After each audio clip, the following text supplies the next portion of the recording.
Hey there. Oh, I just looked. My eyes are a little tired, and that's because it is 9:15 at night. I've just finished my last client appointment for the day.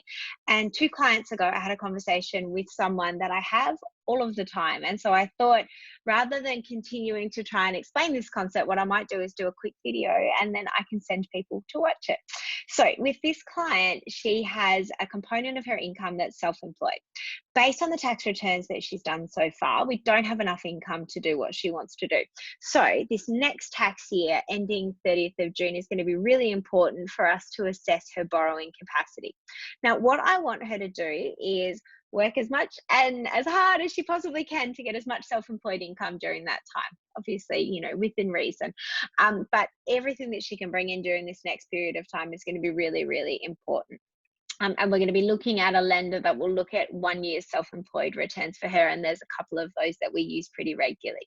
And so what she's going to do, and what I would want anyone watching this video to do if I sent you here, is to work, get to 30th of June, straight away make an appointment with your accountant to get your tax returns prepared. Now, what's really important here is that I don't want you to get them prepared and lodged immediately. What I want you to do is this year do things a little bit differently. Have a conversation with your accountant that it's possible you may want to do some lending based on these returns.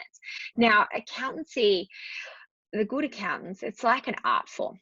It's not just black and white, there's not just one way to do things. If you let them know that you're looking to borrow based on the tax returns, they will take off their hat that is usually make you look as bad and as weak on paper as possible to save you as much in tax.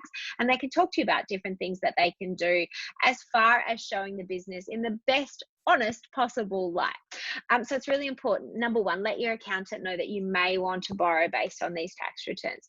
Number two, don't lodge your tax returns. Prepare your tax returns, send them to your broker, let us have a look over them, run some numbers for you. And then if they add up to what we want them to add up, then you can go ahead and lodge and we can put together an application. If you lodge them, that's it. They're done, taxes due, all of that sort of stuff. So first of all, send them to your broker, have us check them out, run the numbers on them, and then we can let you know if it stacks up to what we were hoping, would get you to the borrowing price or the purchasing power that you wanted, or if it doesn't and maybe you need to continue working for another year. And then you can go back to your accountant and you can either, explain to them that you will not be borrowing based on those figures, or you may just lodge much later in the year, according to your accountant's advice. Hopefully that makes sense. If you have any questions or queries, as always, please reach out.